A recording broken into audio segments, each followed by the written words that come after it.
Welcome to Desert Island Disc Drive, the podcast where guests pick 5 video games they'll take to a desert island and share the stories behind them. Not the best games ever made, the games that made us. I'm Joe, and this is Desert Island Disc Drive. Hello, and welcome to Desert Island Disc Drive. I'm your host, Joe. My guest today is Michael, a filmmaker and screenwriter from Australia. Michael, welcome to the island. Can you tell us a little bit about yourself? Hey Joe, thanks for having me. Yeah, absolutely. I am a bit of a weirdo filmmaker, like you said, from Australia. I've been like sort of failing at it for the past 10 or so, definitely longer than 10 years. But I'm sort of starting to find my groove, and yeah, I've started to have like a bit of a presence online with that. And from doing that, I've been on a few podcasts, and I love engaging in conversation, especially now that I don't get to do it too often because I don't really speak the language in the country I am living in. So thanks for having me. My pleasure. Before we get into your picks, I'm always curious how people first fell into gaming. Where did it start for you? Where did gaming? I I grew up in the 90s, and I think that's when gaming started to become a little bit more accessible to everyone. Like they didn't have to go to arcades. So I want to say like the first time I really started playing games was like my mum's younger cousins. They were like the only people that had like a PC. So every time I'd go over, I'd be like, put on Golden Axe, put on like I think it was like Ninja Gaiden, put on all these like old games that like didn't even really have sound, and like I don't know, I just they really captured my imagination. I think when you look at it's funny, it's actually a bit sad, like gaming today, like the games they're so much better with the graphics and all that stuff, but they don't really suck you in the way that the like 8-bit slop used to like suck you in. And yeah, I think that was my first experience. It was like being able to get sucked into something while also having like autonomy within it. So like not like a movie or a book where you're like a visual spectator. It's like a doer. Yeah. Games back then, it was a lot easier to jump in and out of. You, like you mentioned, Golden Axe. You'd play co-op with a friend or sibling through a level, and that could be enough. Keyboard. Yeah, on the same keyboard, exactly. Yeah, to share the keyboard. I'm going to set the situation. So you're stranded on a desert island. There's a TV, a console that plays everything ever made, and unlimited electricity. You get 5 games to last you the rest of your island life. So, what's your first pick? Okay. This so Resident Evil 2 is my first pick, and I feel like I've got to really give you props for we had a little chat before you started recording, and you like went over like what does this game mean to you, and like you tried to make me go a little bit deeper than, oh, I'm choosing this game because I like playing it. And I had a bit of a think in that like 1 minute, and I was like, oh wow, like this game is actually like I've got some like sort of interesting stories and experiences with it. Maybe that's why I chose it, even though like I don't remember the last time I played it. So how deep should I go here? Well, this was the original RE2 that you picked, or is it the remake? No, the original. Yeah. Do you remember when you first started playing RE? Was it when it first released? No, it wasn't when it first released. Probably would have been like a year and a half after, maybe 2 years. So a friend of mine at school would always talk about Resident Evil 3, and I was like, wow, like your storytelling ability is like blowing my mind. Like I've got to play this game. And I saw like a very horrible pre-owned version that had just been like completely caved in. And it was just one of those magical days where like you see the thing that you want, and you're with someone that's like, why don't you pick something for me to buy for you? And it was like the stars aligned, and I was like, okay, Resident Evil 2. I think it would have been about like year maybe two, like 1999 or 2000, which is a bit inappropriate for me because like I would have been way too young, which actually goes into like why this is such an interesting game. Because I started playing it, and I think so. If you've played the game, like you start outside, like on the streets where like the zombies are, and there's a little first act where you like have to get through all the zombies to make it to the police station. And that was as far as I could get. Number one, because it was like there was just like a mental block where I was like too young to actually understand how to play the game. And number two, I started playing the game, and then like from that day until like the next 6 months, I just consistently had nightmares every night. So like I didn't want to play the game anymore because I was like I want to not sleep and have nightmares, and I shit you not, for like 6 months straight, every night would just be zombies eating me.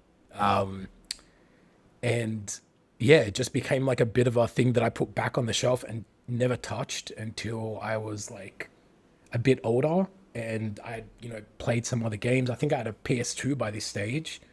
And then I went back to this old, like, broken, caved in PS1 game, and I just like annihilated it. Like I got really good at it to the point where it was like, oh, because when the game ends, you get like a ranking, and my rankings were getting better. And then I actually looked up like, how do I get the best ranking? And it was like, oh, you've got to beat the whole game without saving a single time. And I was like, all right, let's do it. So like, I've got to do it in one sitting. And it's just insane to me that this game that like I couldn't, like it was affecting my sleep for 6 months. So the game made me its bitch.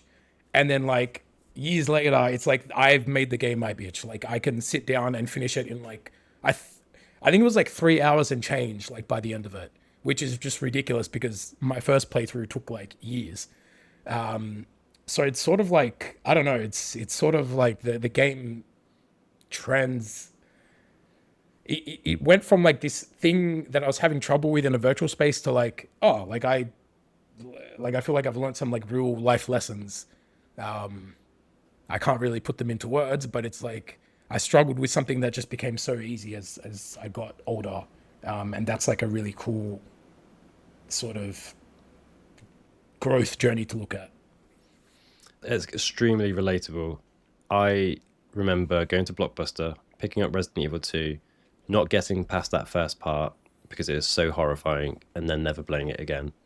Unlike you, I never overcame my fear, and I don't think I haven't played it since that time when I was like a young boy. Again, inappropriately young for playing that game. It's fascinating that you chose to bring it to your desert island. This is a game that terrified you as a young boy, but then you overcame it, and now it's one of your prized possessions on this desert island. Has it made you want to play the remake at all? Yeah, so I did play the remake and I enjoyed it. It was a really, it's just a brilliant game, honestly. Like, and we're going to get to this a bit later, but I don't actually play many games anymore, especially single player games. But the remake was one of those games that I have since sat down and played and actually like, I think they're called like AAA games. I don't play many AAA games. It was one of those that I just sat down and like really thoroughly enjoyed and could recommend. And well, it's like when you're young, like I remember like when I was, I think PS1, PS2, like I would buy one game and I would have that game, and that would be my entertainment for the next block of the year. And I wouldn't get another game until I just explored every inch of that game. And I think by the time PS3 came about, Steam came about, I've got all these hundreds of games that I've never even touched. And the remake really makes me feel like, I used to feel about gaming. So it's an amazing game, but there's just something about I really love the clunky tank controls. Like I really love them. I just feel like it's more of a, let's not lie. I'm being nostalgic. That's the only reason. I'm not going to sit there and say the old one's better. It's just, it means more to me. Yeah. And that's what this is all about. It doesn't necessarily mean it's the best game. Like the tank controls were clunky. The fixed camera did have issues, but that's part of the charm. You know what? To tack onto your fixed camera thing, it's really interesting. It's fascinating. It's not interesting. It's fascinating looking at these older games where there's like 20 people on this, like on the credits roll, and there's like 20 names. And it's just like, your mind is sort of blown, and you start to see their creative decisions, and you see that their creative decisions came from places of limitation. And those camera the the camera perspective might have been a bit clunky with the original, but it's almost like the game wanted to have that fixed perspective, because it was scary. It's like you just sit in a room, the music is playing, there's no enemies, but you still feel unsettled because this camera angle is just, it is unnatural. So like, just even as a filmmaker, as an artist, like I've looked at a lot of older games where there were a lot more limitations, and you just see clear artistic decisions, or clear decisions based on limitation that actually translated really well into like the artistic decisions that the makers made. And yeah, that's a really interesting thing to look at. Yeah. It's fascinating to hear your perspective. Let's go on to your second pick. Okay, second pick. I wanna try like form a narrative here. So let's Whatever go. feels natural. Let's go all the way. So we've gone to the first one. Let's go to the last one, which is Disco Elysium. Okay. Again, like I don't play many single player games.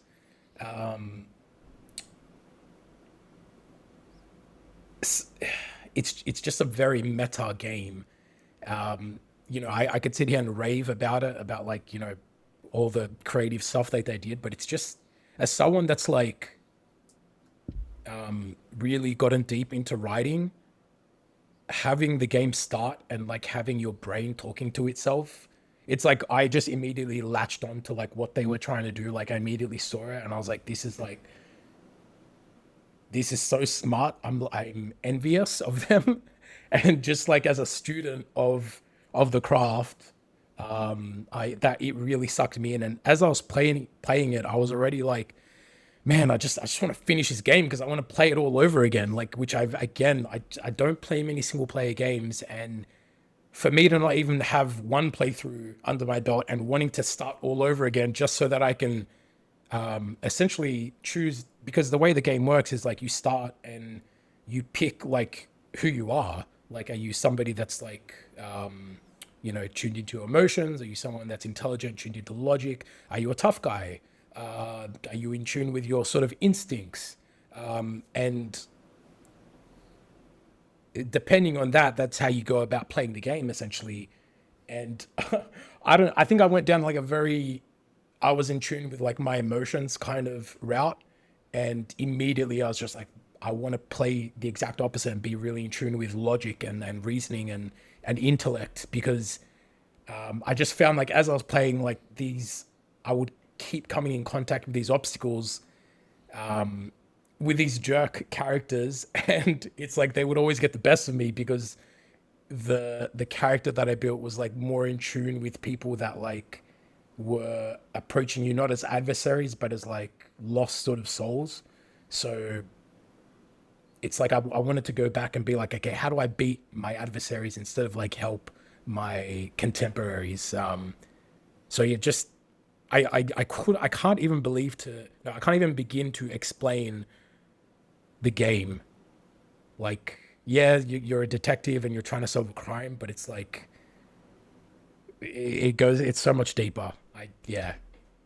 You mentioned you had multiple playthroughs. Was that your favorite iteration of Harry? Which one resonated with you most? I actually didn't get to, so I started my second playthrough and I was just like, I do not have again, like I don't play many single player games. So I couldn't actually get through my second playthrough. I started it and I was just like, I can't do this. And like when I played the first time, like I'll do that thing that we used to do, which is like, oh, we don't have any responsibilities, jump on, play the game, and go to sleep. And it's like, I almost felt like, oh, because I can't do that, I don't want to ruin my second playthrough, essentially. Like, I want to be in the game. But even with that said, like, I really enjoyed no matter what you do, you're going to be frustrated with it because the way that it's set up, you can't do everything quote unquote perfect. I think I got like a really good ending. I just I don't know. I guess I just want to examine being a different person, which is like you can't really do that with a lot of other games. It would be the same game, but it's like just my approach would genuinely feel like the game was different. Whereas like we're gonna go to some other games where you make choices, but it sort of still feels like the same game. Like no matter what, it's like you're still on rails. This game, I know you're on rails, but it really genuinely feels like you get a different experience. Yeah. So many unique moments in the game. Did you have a favorite character or particular conversation that happens in the game? I so I've forgotten his name, but it's like your partner. I think he Kim. was Kim. He was my favorite character for sure. It's just like again, just like as a student of like writing, they did so well to put that character with the protagonist. They're just perfect together. And even when you're trying to like put together pieces that Kim thinks he should have, he's not gonna give you the answers because he's like, you should have this. So it's like the game really makes you work.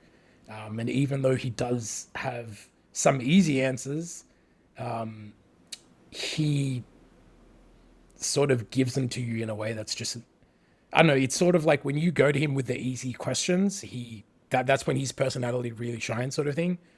And he becomes a bit sort of three-dimensional. So the whole dynamic is just awesome. I think my favorite conversation, honorable mention to, I forget her name, but it's like the blonde woman that you meet immediately. I think there's an option for it's the last conversation that I had with her where you're just going through like her story and deciding like, you're going to encourage her to go down one. I'm trying not to spoil it, but you're going to encourage her to go down one road or another. That was really interesting because it was like there was some concepts of like it felt like I couldn't win no matter what I did. Like there was going to be some sort of wrong aspect to my decision. So it's like I really had to just go by gut. That was a cool sort of conundrum. But I think my favorite conversation is like the last one that I had. Again, I don't want to spoil anything, but there's a photograph that gets taken. And it's just like the mystery just becomes unraveled in like the most overly complex way, but you accept it because it's been such an insane journey. And it's like no one could have like again, I'm really into like the crime genre with regards to like writing and filmmaking. So it's like, yeah, you always try to stay one step ahead of the audience, but at the same time, you try not piss the audience off by saying, well, it turns out like wizards are real and the culprit is this wizard that just came out of nowhere. Like you can't do that.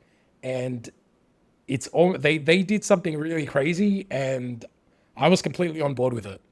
And it's like I didn't feel angry. I sort of felt sorry for like I want to say the culprit, which is pretty insane. Yeah, just brilliant. I'm glad you said Kim. I would have accepted any answer, but Kim is the right answer. Yes. There's so many incredible conversations. There's so many amazing characters throughout that game. The ending is absurd, but the most rewarding ending you could possibly conceive. Okay, Disco Elysium, pick number 2. What's pick number 3? Pick number 3. Can I ask you before we go to pick number 3, what was your favorite conversation in Disco Elysium? Yeah, I was thinking about that as you were saying yours. There was this lady by the harbor who unraveled a bit more about the world around you. She was saying the world was almost like covered in like gray fog and people were kind of losing themselves, and it just felt very bleak, and like the whole game has got obviously this bleak mood to it. I just found that fascinating. I love world building and the lore. Kuno, the kid, the little annoying kid, he sticks in my memory as well. It's so hard to pick. There's so many incredible characters. Is that the woman with the sword? Was she like a captain? Yeah, I think she was a captain, and she represented like the commercial capitalist part of this world. And she was trying to use you to get information about one of the trade workers, because she Yeah. had her own motives, but then she would tell you more about the world that we're existing in. I just found that really fascinating. It's so genius because that was like one of the conversations I was not ready for, and I just realized like one of the other cool parts about the game is like you're a detective that's like, you know, you've got amnesia, but it's not our world that you're in, so it's like it makes sense why the like you obviously you don't understand the world, but then they've given like a story reason why the detective doesn't understand the world. So as he tries to solve the world for these reasons, you're trying to solve the world because you've never actually been in that world. And yeah, that's one of those conversations where it's just like they're always one step ahead of you no matter what you do because you just don't know that world. And even if you did, it's still like quite complex subjects that yeah, just brilliant again. I recommend watching the documentary that's just been released on it because it's fascinating to see these people who made this game. Okay, pick number 3. Okay, pick number 3, Star Wars Knights of the Old Republic. I'm a massive Star Wars fan. I played that I remember buying it. Like I bought it so long after it was released because it was only like $20, and I tried to play it, and like my computer was too old still. So it's like I remember the day like where my parents were just like, "We need a new computer because this is like ready for the garbage," and I was like, "Yes, yes. I hope that this game works." And it worked, and it was just like I was blown away. Like it's so like on the surface level it just really works. It's just like such a great mission. And then there are some like more intrinsic philosophical complex elements where it's like you can get into them. I think a lot of people prefer the second one because there is a lot more of that extra layer if you're willing to look into it. But the first one just really sort of captures everything Star Wars is meant to be about and like puts you in the driver's seat. I think it was the first time where like that era was explored. So it was like, hey, you get to experience Star Wars all over again because it's like got nothing to do with like anything that you've seen in the movies or like previous video games or books even. Like this is just all completely new, and it's sort of the similar hero's journey on like a really cool mission, and there's really really cool characters. Honestly, it's amazing that I can play that game. Or like I don't replay it like every year, but every few years I'll go back to it, and it's like, why is this game still so good? It really shouldn't be this good, but it is. When you do play it, do you make the same choices or do you try to explore things that you might not have seen on the previous playthroughs? That's so for a long time I did sort of just make the same choices, and then you know you eventually are just like, screw it, let's just see what different things I can do. And I'm always disappointed. I'm always like, I think my OG choices were the path, if that makes sense, which is pretty insane because a lot of people, like if you check forums or Reddit or whatever, you'll see people be like, oh, I didn't even realize you could take this character with you on my first playthrough. So I don't even know how I feel like I had like a really good vanilla playthrough on my first playthrough, and like I also feel like that is the playthrough with this game. Again, the second one, there's a lot of different ways to play it, but the first one is like, again, quite vanilla. It's like it's the best type of vanilla. It's like Star Wars A New Hope. It's vanilla, but it's like it's the best vanilla you ever had. The second game gets a lot of the attention, let's say. But for you, was it the storyline that really made you pick this one over the second one? I think it's the experience because I feel like the second one has a better storyline, but this one just taps into something that's like, it's how you felt watching Star Wars for the first time, except you're not playing it. Whereas the second one is like, let's go on like the coolest mission ever. The first one's got a really cool mission, like but it's a vanilla mission, but it just captures that. I don't know if it's like the hero's journey, whatever George Lucas tapped into with like the first Star Wars movie, they've done it in a video game. And you know, there's a few little tidbits that you can do where it's like you can become a bounty hunter for a little bit. You can become like a pod racer. You can become like a arena duelist, but it's like it never really goes all the way. But it's like for back then, it was like I imagine it's like, whoa, I'm a bounty hunter for like 30 minutes, but it's still yeah. So yeah, it's experience. Do these games have an influence on the work that you're doing now? These narrative-driven games that explore, if we're talking about Disco Elysium, political, philosophical. Resident Evil is a bit more action-oriented, but you mentioned how the camera and how that influenced like the filmmaking process. And Knights of the Republic, it is that George Lucas, bombastic, big, grand space opera. Do you feel some of that is filtered into your work or influenced it in any way? Absolutely. Disco Elysium is sort of just one of those things where it's like you're in awe and just complete envy, and that's great because I feel like once you feel like you have a complete grasp on something, it sort of becomes boring. And Disco Elysium is just so far beyond. Like I know enough to like I knew enough that like once the game started, I was like, oh, I know what you're trying to do, and I'm on board. But I didn't know enough that I was like ahead of ahead of the writers at any stage of the game. So that's just like inspiring. Knights of the Old Republic is sort of that beautiful middle ground where it's like I can sort of look at it and deconstruct it and be like, I mean, like let's just strip away all the cosmetics. At the end of the day, like Knights of the Old Republic 1 is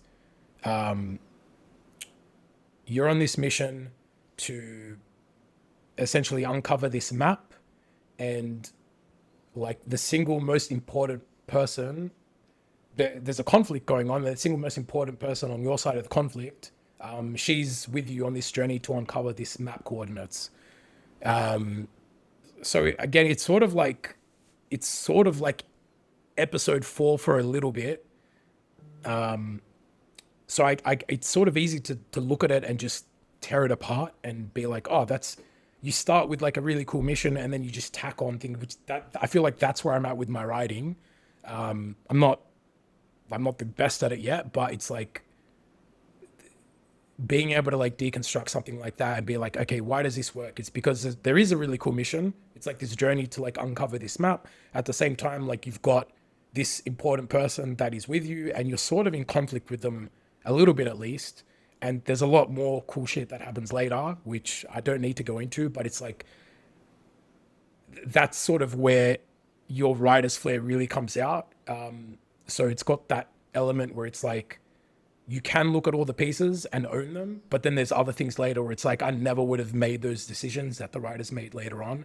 That's just like next level, and you've got to learn to like look inwardly. And then there's like Resident Evil 2 level, which, so I'm going to be sort of starting I'm planning right now, I'm trying to plan my first 100 videos for like a YouTube channel. And I've got this one idea for a video, which is, I don't mean to name drop a different game now, but Time Crisis, if you've ever heard of it. I have, yeah. Yeah, so it's sort of like Resident Evil where they had no resources and they just did what they could do. But I was watching like a guy play through the game. It's only like 20 minutes to play through the whole game. And it's like, again, so many limitations, so little people working on it, yet a lot of very deliberate artistic choices that you really have to watch it and pay attention to consciously extract. So it's like like with Resident Evil, the camera angle, that's something that you feel.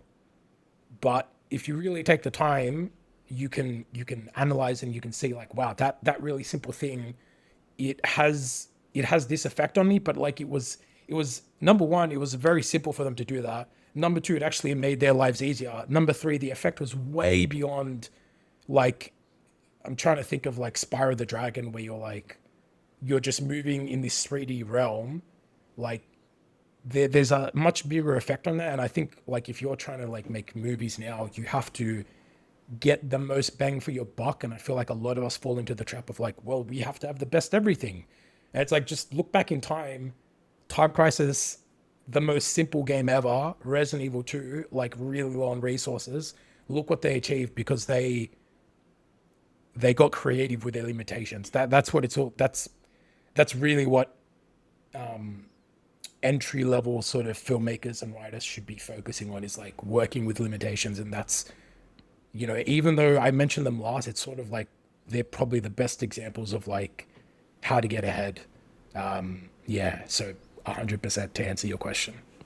The point you make about what could be viewed as a constraint is actually works in the advantage of being a part of that game. Like you mentioned, the fixed camera in Resident Evil, like, yes, you aren't able to see more of the room, but it gives you that feel of being really close to the character and Yeah, not being able to see around a corner or what's coming. It adds to the horror element. So yes, it worked in their advantage because they're a small team, but at the same time, you couldn't imagine the game without it. It's fascinating to hear how that can be applied in any kind of art.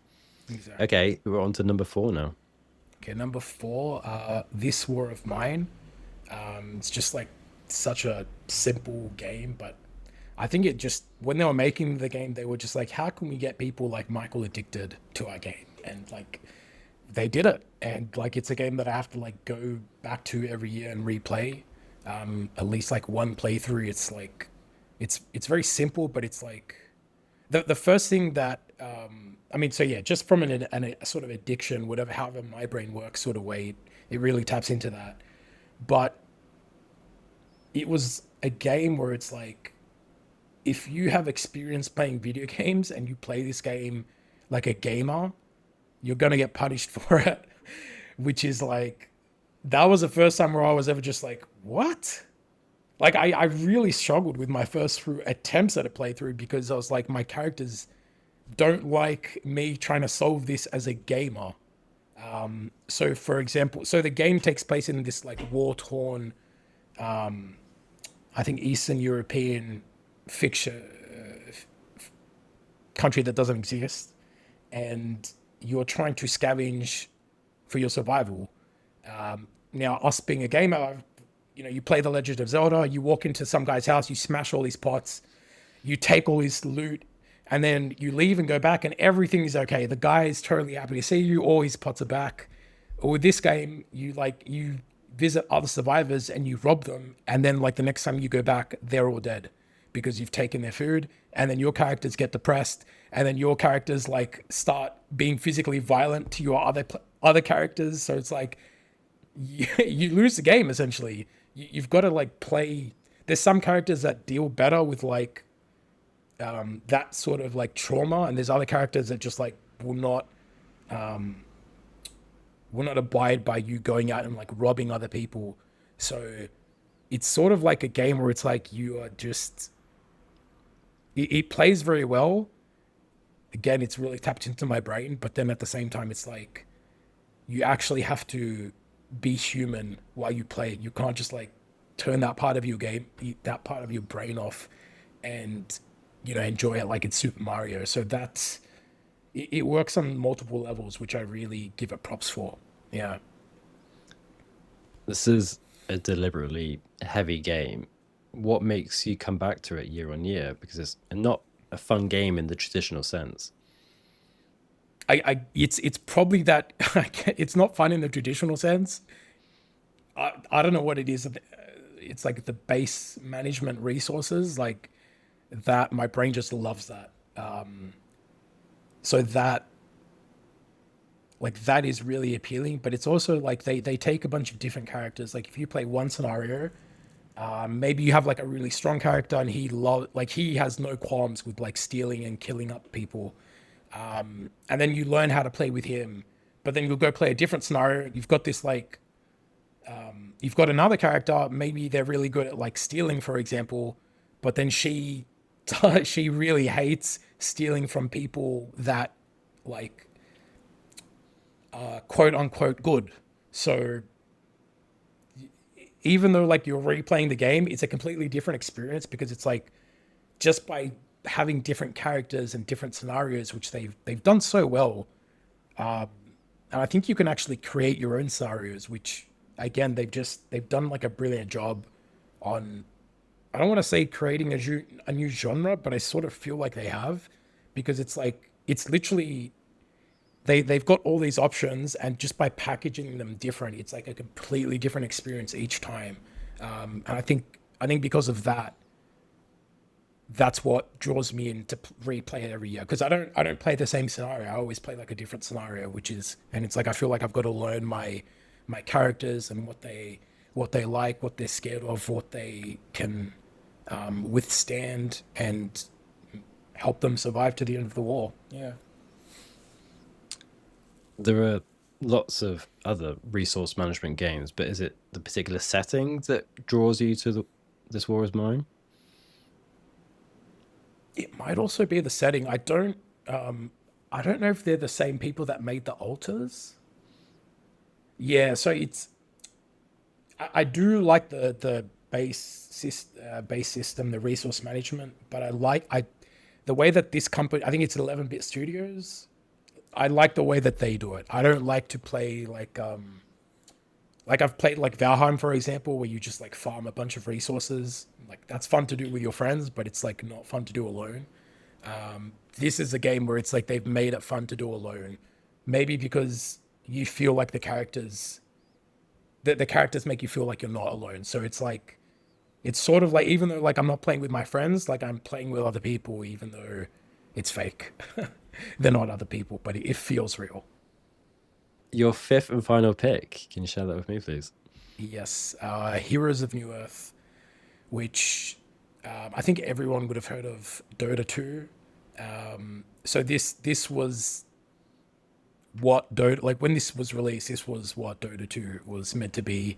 And me being just at the right point in my life, this was the game that pro, I don't think there's any game in exist. I probably have spent more time in Heroes of Newerth than any other game ever, like put together.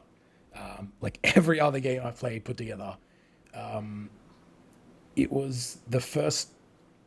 I mean, I played Dota, but Dota just had all these like limitations where the the engine that the game was made in sort of stopped it from being fun in all the ways that I needed it to be fun. Even something as simple as like, okay, so this is a multiplayer game, you've got 10 people. In Dota, you can leave at any time, and that's fine. In Heroes of Newerth, like, just even getting disconnected and reconnecting, that was a major thing back then. So it's like, I feel like it's a blast from the past. But yeah, it's just, if I'm on this desert island and like I magically have this magic console and I magically have electricity and internet, then I'm hoping that I can also travel back in time and experience this game like when it was the shit. It's sort of become lost to history because its contemporaries have overtaken it, and it's dead. It's a dead game now. But for like, obviously it means a lot to me. But I think objectively, if we could all go back and like look at what was and what wasn't, it was objectively the best version of whatever Dota and all its copies and clones tried to be. Even just something as simple as like having like I don't want to say friends list. That's going way too far, but just being able to like reconnect to games, being able to talk to people with voice in games, like it took like the best concept ever, I think, and I would still be playing if the barrier to entry was essentially not having a life, because that's what you need to play these types of games. Um, yeah, I'd be playing. It was a perfect storm, and once I got into this game, I really struggled to go back to single player games because, like, what I found enjoyment in was in not figuring out this this game, this bit of programming, this obstacle that no matter how much time passed would never improve. What became fun for me was figuring out other people. So yeah, it's almost like going back to Resident Evil, where it's like all the stuff that I overcame to actually finish it. It's like starting this game, I was like the worst player ever, and then like by the end of the game, or by the end of my quote unquote career, like I had a team of 5, and we were first in one tournament in Australia, which was really small actually, but it's like I still think of that. And that wasn't because I got better at the game. That was sort of because I got better at communicating with people, because I did get better at the game, but it's like thinking deeply about strategies that would consistently evolve. It really just, I realized like gaming will always be limited by like not having other people in the game with you. And, this would, I think these types of games where you've got like, let's say you've got 100 items that you can buy, you've got 6 slots, so you can buy 6 items, and then you've got 10 different heroes, and then there's 10 different people with different personalities and different skills playing those heroes. That is just that's already infinite possibilities before introducing the people. But now that you've got those people there, it was like, whoa. And this game came at a time where it's like people thought they knew how to play the original Dota, but when they moved everything to this game, like this game was huge for esports at the time. I think at the time there was like I want to say huge for esports outside of Korea and China, because I think there was a $32,000 prize pool, which was the biggest prize pool at the time outside of, again, Korea and China, which like that, like while China and Korea have always had like really healthy gaming ecosystems, not very accessible for people that like don't speak Chinese or Korean. So people started to get really good at the game, and because it was sort of like Dota being re-released, it was like every week you'd come and there'd be a new match where something insane happened. And again, you don't get this anymore because this was like the perfect middle ground, because $32,000 is a lot of money, but it's not millions upon millions of dollars. So I think like when people watch Dota 2 now, it's sort of like they know what's going to happen. They're going to play the safe strategy, because who wants to be fun when you can just walk away with millions of dollars? I don't think anyone. But this was this beautiful middle ground where we were all learning the game all over again, with like a few different variations to the original Dota. But at the same time, there was a lot of room to make things interesting. So it was just like a beautiful Wild West where like we hadn't figured out the game. And every week it was just like so interesting. Yeah. Was it that sense of community you got with the people you were playing with, or that high skill ceiling where you'd have to devote hundreds and hundreds of hours to become proficient and play at that competitive level? What drew you to it more? I mean, definitely the combination. Again, like talking about this war of mine and like whatever my brain like taps into. This game definitely taps into something. Like I was very, I think I came a bit too early, but I had sort of figured out like there was this very stale meta or like way that the game was played for a long time, and I had my team and I was like trying to coach them through like this is what we're gonna do, and once we enter a tournament, we're gonna do this strategy, and we're gonna like wipe the floor with anyone playing this meta. And I remember like a few months after I had figured it all out, it was like the grand finals of that $32,000 tournament. They did exactly what I had thought of, which oh, definitely that is 110% engaging for my brain. But the community was just beautiful. Again, it was like this. Let's be honest. Like video games are awesome, especially when you're younger and you don't have options. But like once you get older, like you're allowed to leave the house unsupervised and do literally anything you want. And even if you're not allowed to do it, like legally, you can still do it and face the consequences. But when you're a kid, it's like I gotta stay indoors and do what my parents say. And like a video game was like a way for me to like, be an adult like without being able to leave the house. So Dota really hooked me because of that. And then as I actually started to get a little bit older, Heroes of Newerth came out, and I was just able to meet all these really cool people. Again, I was like a really introverted guy, and like I remember going to like in-person tournaments, just LAN parties that they somehow organized. Like this was like a really insane moment in gaming where it's like online was getting better, but like we would still see each other in person to play videos. It's just this perfect storm where I really like fell in love with the community. Honestly, one of the like objectively one of the worst communities in the world ever. Probably pound for pound the worst. Like I don't know if it can be beaten, but I really like even the people that were like dicks. Like I really love them. Like just it was like you couldn't write it. Like you couldn't write how interesting it all was. Even the complete douchebags, especially being an Australian, because there's not many Australians, but you all play together on your servers. Everyone just knows everyone. And even the people that you all hate, like they're still welcome to play. And they made it interesting. And yeah, I would say the community is like the number one thing for me. Yeah.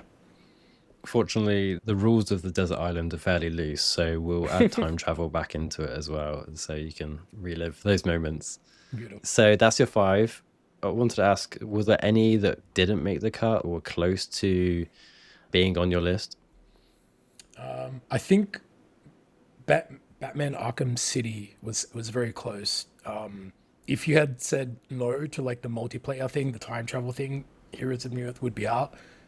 But Batman Arkham City was just the first game that I played.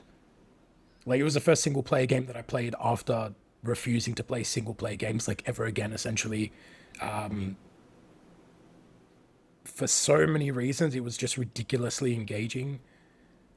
Even as like if you're a Batman fan, it's awesome because everyone's there, like all his rogues gallery are there, and like the perfect scenario again. Like as a writer, the gameplay was awesome, the story was awesome. It was really immersive, which I don't think a lot of games can do these days. I think that's why I play less video games now, because they don't suck me in, and I can't really point the finger at the games and say it's their fault. Like I know a lot of people say, oh, games have gotten a lot worse as we've gotten older. I think that's a me problem. Like I have much higher standards to become immersed in something, and to be able to just say, look, it's good because I enjoyed it, not because I can sit here and analyze all the reasons logically. It's good because I love it. And that's, yeah. That game sucked me in when no other single player game could suck me in. Final question. The waves are picking up. You can only grab one game from your list before the rest wash away. Which one are you going to save? Definitely Heroes of Newerth, because it feels like such a cop-out because I'm supposed to be alone on this island, but what makes games fun is me overcoming other people, not overcoming this obstacle that will remain the same obstacle every time I play the game. Like I want to, because like for example, Heroes of Newerth, like we could play 1v1 and we could pick the same hero every time, and I guarantee you'll start playing, like if I beat you every time, you're going to start playing your hero in like silly ways, and they're going to work. And that's what makes it interesting. I think that's the peak of that game is when you go around full circle and you start to make stupid decisions on paper that have the best outcomes in practice. Michael, that is your island sorted. Thank you so much for coming on. I've really enjoyed this conversation. Finally, if people want to find you, where should they go? If you want to find me, probably go to Instagram, especially if you're into filmmaking. Like I said, I'm going to be making a YouTube channel in the far future, I would say, but it's at Crossroads Film Journal, and there's a link tree there with everything. And yeah, just thank you so much for having me, Andre. This was like a really cathartic conversation, really fun. And you made me think about a lot of things that I haven't thought about like in a long time. So that was awesome. Thank you. My pleasure. You've been an amazing guest. I'll include all of the socials in the show notes. And if you've enjoyed this, follow or subscribe wherever you're listening. You can find the show on Twitter at DiskDrivePod or email joe@diskdrivepod.com. And if you've got your own 5 games, or if you know someone with a story worth telling, get in touch. Thanks for listening.